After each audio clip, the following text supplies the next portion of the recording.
Hello, and welcome to yet another episode of the Back to the TARDIS podcast, the podcast where we take a look at every single episode of the 2005 revival of BBC's Doctor Who. I'm Jeff.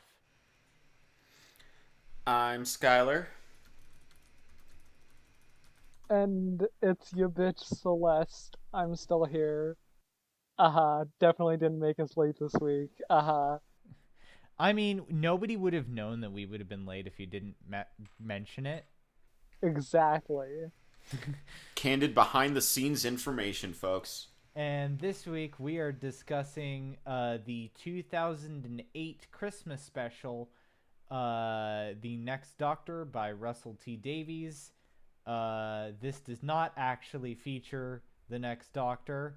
It is a fake out. But it does feature a chap by the name of David Morrissey playing someone who thinks he's the Next Doctor. I will say out the gate, I mentioned this to Skylar while we were waiting for Celeste to finish up. But this episode feels kind of like the same kind of energy. How after Aerith dies in FF7, like immediately the next thing like the player goes and does is like go to like a like Arctic or like snowy village and then go snowboarding, have like a fucking snowboarding mini game. And I saw someone's post that was like a joke about how they're like how Cloud is like snowboarding while still in the fields, and that's kind of what this feels like. Of like, this is still like 10 doesn't talk about Donna at all, really, except for like one throwaway part. Unlike how in Runaway Bride he would not shut the fuck up. Well, no, he did shut the fuck up about Rose, but like the fact that Rose had just left was much more of a central point. Gee, thanks RTD, your favoritism is showing. Yeah, it feels no like no showrunners are perfect. I guess sometimes the showrunner's fave is the worst companion. It happens. But yeah, it felt very much like actual, like, this is Ten's midlife crisis, which is funny because he's been alive like 2.5 years or something.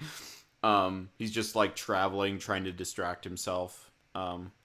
Which, you know, Doctor Who gonna Doctor Who.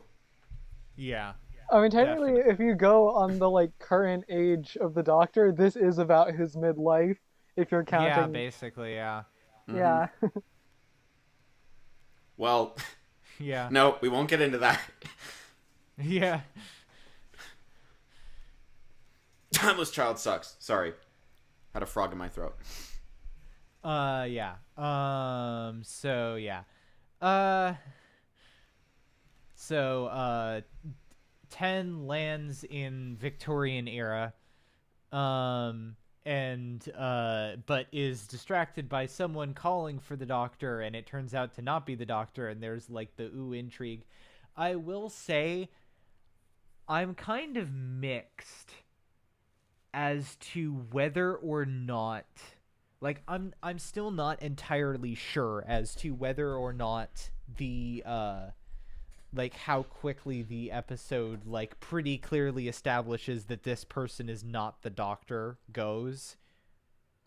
I think like the revelation of it, of like him being Jackson Lake and not the Doctor, is in about like the right place. I just think like the foreshadowing is a little bit too obvious too early on. I mean, I definitely don't know exactly what I think about it. I think in terms of like, would I rather have a regeneration fake out or a future incarnation fake out? I'd rather have what we have here. And I think the fact that like they don't cheat, he doesn't have like a fake sonic screwdriver that looks machine and isn't, it's a regular screwdriver. Yeah. It's a regular everything. I think those things keep it from being like, this could have been way cheaper, but it's clear from the beginning that something's not quite right. You just don't know how it's not right, if that makes sense. So yeah, I will say definitely like I think David Morrissey is like a really good, like he does a really good job in this episode. Yeah. I think. like both in sort of portraying this person who, and I think this is the right choice for what the episode is going for, who's like kind of like a parody version of the Doctor that's not like the actual Doctor. Yeah. Yeah, you can kind of tell. It's really weird. It's really weird. Yeah. I mean, just one of the things that immediately comes off as like, is the fact that he says Alo and Z, and it's like, but that's like specifically Ten's thing. That's not a Doctor thing. So like, head scratching at that one. It's a small clue that it's just like, oh, if this was a future thing, he'd probably have like different mannerisms, but since 10 is the only like what the cyber stamp thing goes up to, that's what he does. Which is its kind of own area of weirdness, but we'll get there. Yeah.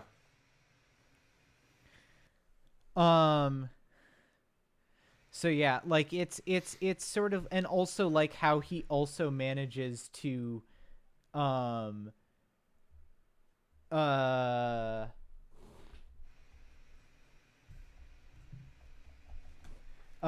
like how he also manages to like portray like both like that kind of cusp where it's like both like the Doctor and Jackson Lake. Like I think that's really good. Yeah, it's definitely an like once you get past the Doctor baiting, it is an interesting concept. Yeah. Even if there is kind of like that underlying thing of like, what if they actually did this for real one time, and how cool that it would be. Oh yeah, absolutely. Mm-hmm. I think I was telling Jeff earlier that like I think I would like completely be on board with this, or be more on board with it than I am, if this wasn't immediately preceded by the regeneration fake out. Also, this is kind of an aside thing, like I would just love in like 10 or 15 years if a showrunner just had the gall to bring this actor back and be like, no, actually, this is a future one. Because that would be the type of like stupid retcon that I would be like on board with. Don't make him pre-Hartnell because that's stupid. But like, I don't know. I like that actor personally. Yeah. I'm not saying he should be like the 14th Doctor, because I think even that would be too soon. But just like at some point, I think that would be interesting. It could even be like originally, like basically Jackson Lake would create that incarnation, just how Caecilius creates 12. Yeah. Yeah, like I'm trying to think what the reason 12 says he gets that face was to remember to save people, I think, right? I think that's the reason that gets given later on. Yeah. Basically. So like I wonder like what would be the reason that he would take that face, maybe. Like yeah. That's sort of an open-ended question. Like, what do you think that would be, like, the justification for that? Because I did think of the same thing. I thought that would be, like, a really funny thing to fuck with people.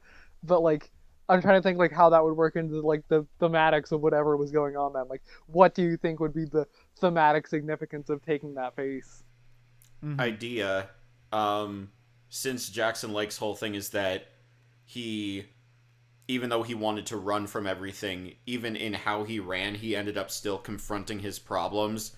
I think that could be a cool thing of just like, no matter what the fuck happens to me, I'm gonna get up and I'm gonna do my damn job and I'm gonna power through because I'm the fucking Doctor. I think that could be like, because there's a lot of heart in Jackson, like both in how he, when he remembers himself and he still steps up to the plate, and even before exactly. Like, I do like sort of the running theme of, like, this ordinary person still being inspired to do good by the Doctor, even though he's never actually met him.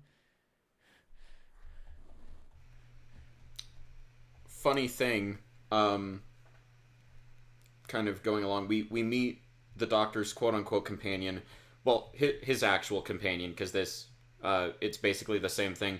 Her name is Rosita, and apparently, Russell T Davies was like, "Oh, I got an idea. I'll combine elements of the name Rose and Martha into Rosita," and it was just kind of by coincidence that that's also Spanish for little rose. Like, that part wasn't planned. So I'm just like, okay. I like that character for what it's worth. It's like, she would be an actual, like, probably an actually good, like, real doctor companion. I think is, like, why she works so well. Mm-hmm. Yeah, definitely. And I'm also glad that they don't, like, I guess for context, I had I realized, like, on the call with Skylar earlier, that I literally, like, have not watched this episode in 10 years. Because I have not seen this since the first time I saw it, which was when I first was watching through RTD era Doctor Who around the time that Series 5 came out, which was a decade ago. So I barely remembered any of this episode. Oh no, literally same. I'm pretty sure just because Netflix was always like sporadic about having the Christmas specials, it was really weird. They had the Christmas specials for like half the seasons, but not the other half of the seasons. Yeah, so, well, no, I think it was sometimes they'd be like set up so they were separate from the rest of the episodes, and sometimes they wouldn't be. Yeah, okay, that makes sense. But like that means there are some Christmas specials that I've never watched. Yeah. I think I'm pretty sure there are a couple I've missed. I have seen this one, but I'm pretty sure I've only seen it the one time, same as you. So this is just like completely new to me, pretty much. But yeah, no, the entire time I was worried, like, are they going to kill off Rosita? And then they didn't. And I'm like, yay, they didn't kill her off. Sick. I appreciate that. Low bar, but you passed it. But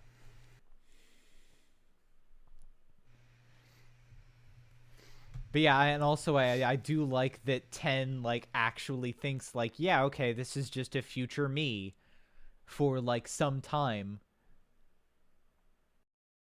I'm sorry, but I just thought of a really funny joke they could have done, which is that Rosita gets trapped in a pocket dimension.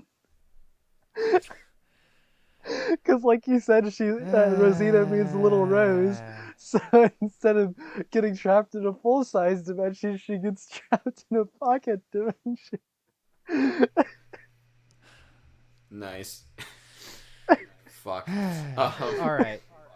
Yeah, I was wondering about that though, because like obviously Moffat kind of codified that Ten's fake out regeneration like actually cost him life.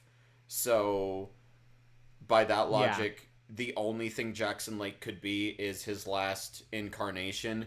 Obviously they weren't going with that yet, but I don't know, it's interesting to analyze that through like retrospect, I guess. And it would also kind of make more sense as to why he acts more like Ten than himself if he was like the incarnation right after him. Yeah.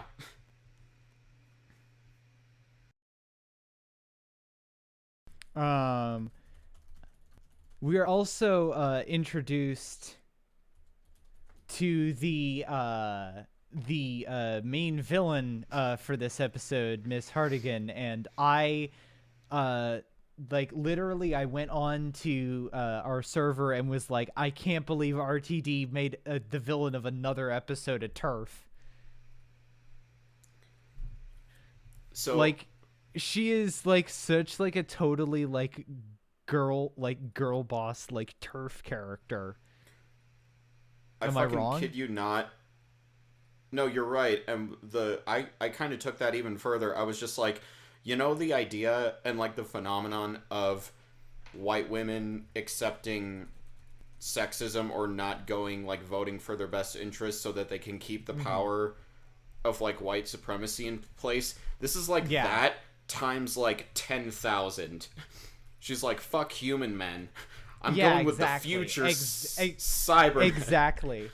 It's like, it's such like, it's weird. Like, I don't think it was necessarily meant to be like that deep level commentary from RTD, but the fact that it still has that applicability is like, wow, that is astonishingly still relevant. Yeah, that character confuses me because I'm just like, okay, you're willing to work for these people. They think they'll like give you liberty, but like clearly that's not what they're about. And then like to the very end, Yeah. she's like, when the doctor comes to stop her, she's like, another man has come before me, and I'm just like, yeah, that's the operative reason right there. It's because the doctor is a guy, Yeah. but Yeah. what a character. I think, well, and it's also like the applicability of like people, like women who still vote for Trump. It's the same thing that you said of like literally like, yeah. I mean, what? We're not political. Yeah. Oh yeah, we have this fucking graveyard scene, which like, it's sort of chilling, where like it's like, oh, they all like run up on these people, but these people like, they comically like run in circles, and it's just like, they're just like running in circles and freaking out, and it's like, you know, you could probably like duck past one of them if you really tried. Yeah. But they're just like running in circles and like falling over each other and shit, and it's just like, also the fucking weird. line that killed me was actually two, where the priest or whatever is just like, a woman at a funeral is like questionable enough, and I'm like, is it? Like, actually? Like, okay. And then the fucking fact that this woman like dresses up in all red, I was just like, okay, you're kind of a bitch, but like, I love the serve. And the fact that it's like, my first name is Mercy, and I'm like, of course it fucking is, you TERF. Yeah, exactly. So yeah, 10 explains. Oh yeah, I like the thing of the balloon being the TARDIS. That's good. Yeah, especially the name they came up for it. Like, there's not that much you can do with those initials, but they made Yeah. it work. It's like tethered aerial deployed in style. Or something like that.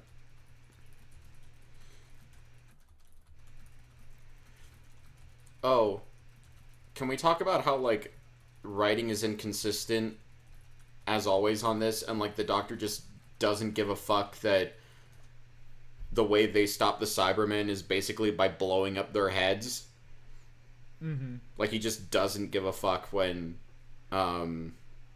Jackson does it, and he like reluctantly does it later. I'm just like, yeah, no, it's really funny how like he turns the beam on, and I'm like, Jesus, did the doctor just fucking ice all of those people?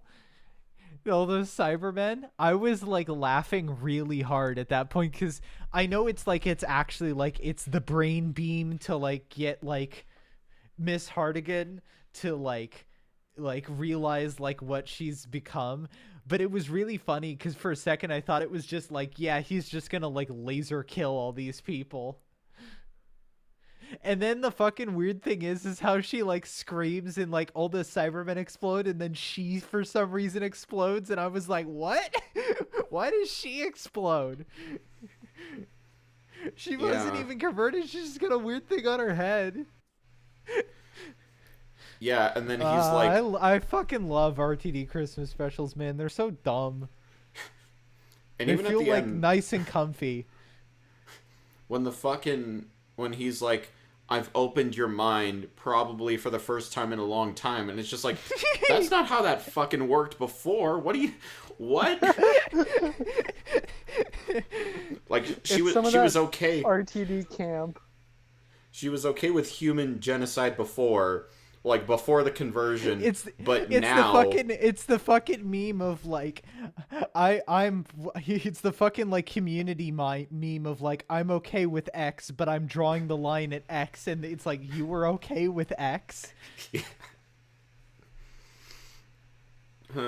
so dumb. But like good dumb.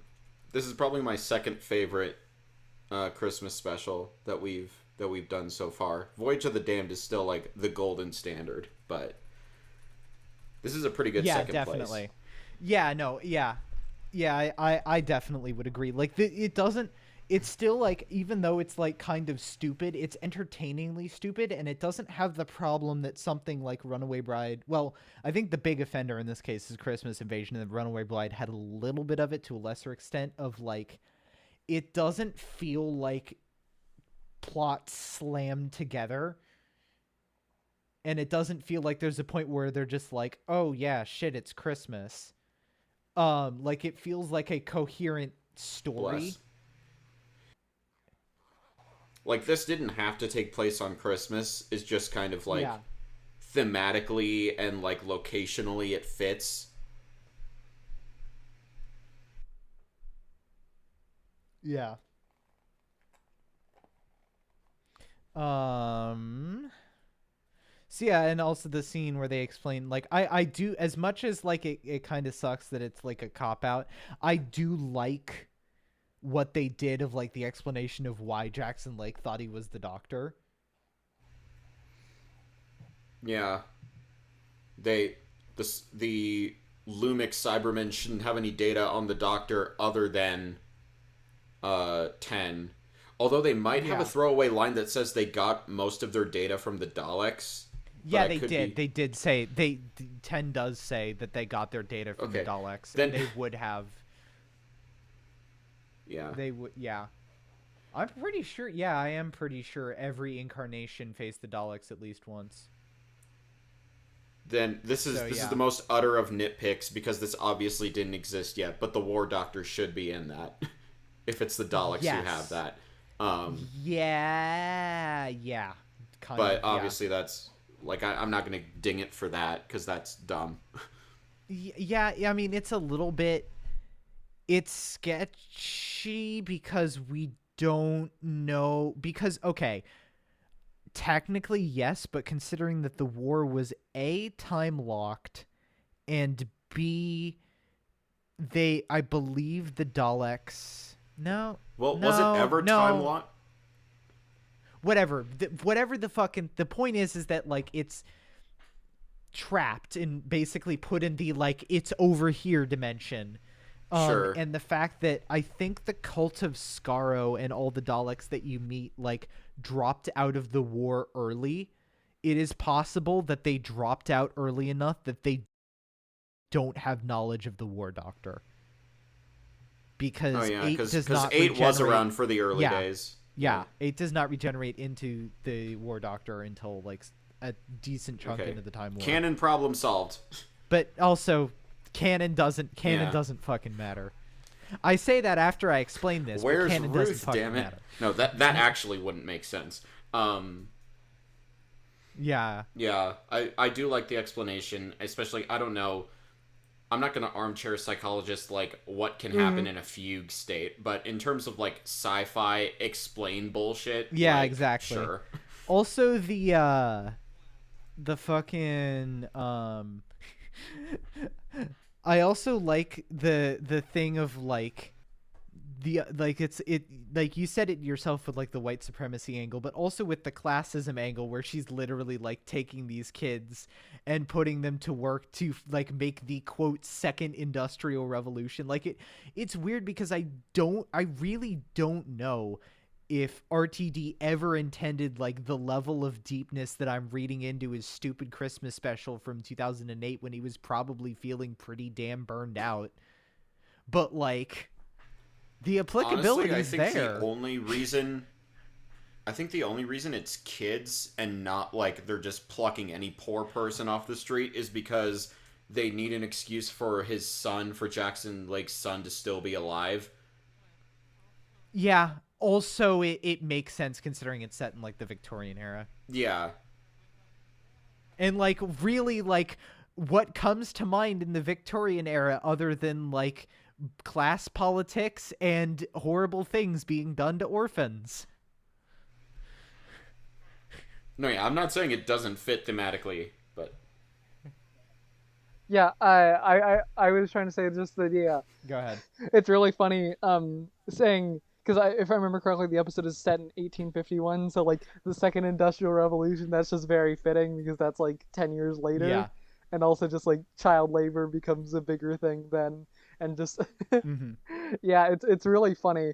And also the Yeah. fact that it's just like a giant robot. It's like this is what industrialization will do to you. Ooh. I mean, you could definitely very much Is read this it a that way. base anti-Civ RTD moment? No, like literally, this can be read as like an anti-industrialist propaganda episode. Just like, oh, you've already gone this far, but will you really go further? This is where it will take you. Are you really going to become transhumanists?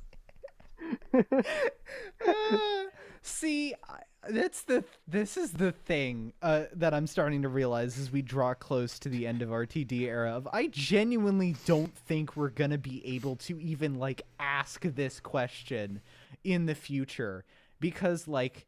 Admittedly, while Oxygen is a good episode, like it's pretty easy to tell that like yes, it is actually going for like an anti-capitalist message.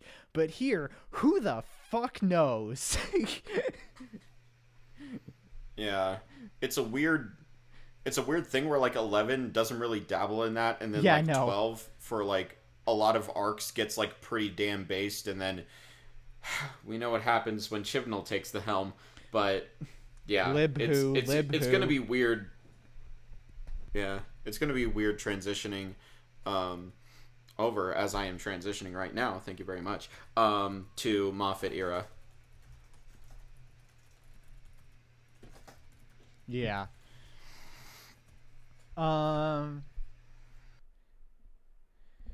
So yeah, oh yeah, there's like this thing with Jackson's son and then the whole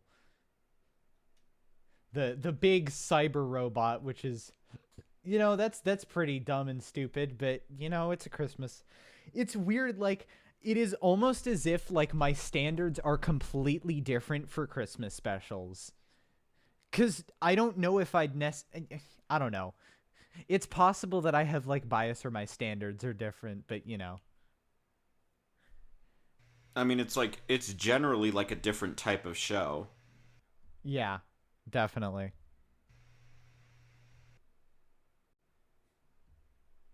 Um,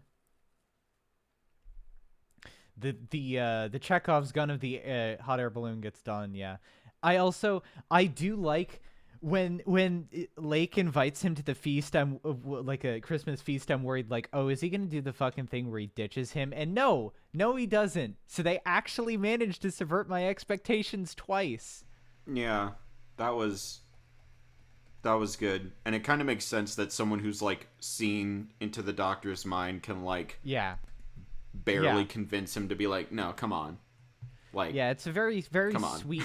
It's a very sweet ending to this, and especially compared to last year's Christmas special, I'm honestly like pleasantly surprised by how much like it ends on an up, like not super depressing note without like a significant chunk of the cast dying.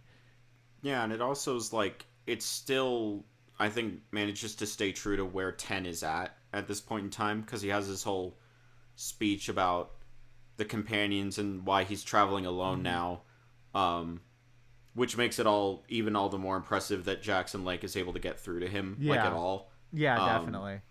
But yeah, it's slowly setting up for like some Waters of Mars, End of Time feels, and then Planet of the Dead. I completely fucking forget how that fits into everything, but everyone says that it's just like from what I've heard, everyone thinks the Planet of the Dead is just like an RTD having to pull out a filler episode because he's just out of fucking juice. Yeah, like I'm kind of saying this as a meme, but like I legitimately think the most like long-lasting, biggest impact that episode has had is that there's like a ton of fan art, both safe for work and not, of Christine D'Souza. Like, I legitimately Yeah. think that's the longest impact it's had. But yeah. Yeah, why the fuck does she have her own big Finnish series? Who the fuck cares about Lady Christina? Look, they're working them hard in the Big Finish writers' room, okay?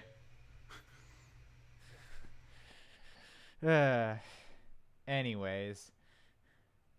So yeah, anything else before we move on to ratings? I, I already said, or I don't think I said this here yet, but just generally, the episode didn't hold my interest too well. I honestly got distracted about halfway through, and just like couldn't focus on it. I don't know. I feel like past the point where we had the sort of fake doctor running around, it lost my attention. It just felt like a very silly plot, and I can see why it would entertain others, but it wasn't doing it for me. That's all I have to say about it. Yeah, that's fair. Um, Um, yeah, I'll also say I didn't get the chance to mention this because I like basically forgot about it until now, but the only place I'd really ding this episode is that Jackson Lake's son isn't a character. He's basically like a device. oh yeah, to be... he's just like, yeah, no, he like when you actually think about how little the fucking character is used, it's just like, oh, he has a son. There is his son. No, yeah, I mean, his son is conveniently placed in a way that Ten has to go save him. Yeah, that is the end of anything having to deal with Jackson Lake's son. It's convenient, and like I try not to be mean, and I'm not being mean to like children actors, but like this, whoever they got for this just didn't emote at all. His way of acting scared was just like staring blankly, and it's what I swear to God, it's the Ralph Wiggum, I'm in danger. I swear to God, I had this meme played in my head as I saw the kids just staring as Jackson Lake yelled out, "My son," and the kid just continued to stare. I just thought of the Vine. I think it's a Vine where that kid is like, "You're not my dad." That's all I could think about. And I died for like the next minute and a half just thinking about that meme. And it's sad. I think the actor, like the father, Jackson Lake, whatever the fuck his name is, he sells that completely. As like most of this episode, I don't think would nearly be as good without his acting. It's just the one thing where I'm just like, this kid is not giving me anything to work with. Yeah. But yeah, that's it. So yeah. It's yeah. So yeah, I guess moving on to ratings. Yeah, again, I it's not as good as Voyage of the Damned, but I can appreciate the fact that it is a pretty like simple, sweet, standalone Christmas special that's fun to watch and entertaining and kind of stupid in an endearing, like it's like the same level of like Yakuza stupid, where it's like endearingly stupid. And it's just like, yeah, it's a fun, cozy episode to like, if I wanted to just like snuggle up and watch a Doctor Who episode, this would definitely be one that I'd like pull out of the Blu-ray set and put on as just like, like comfort food.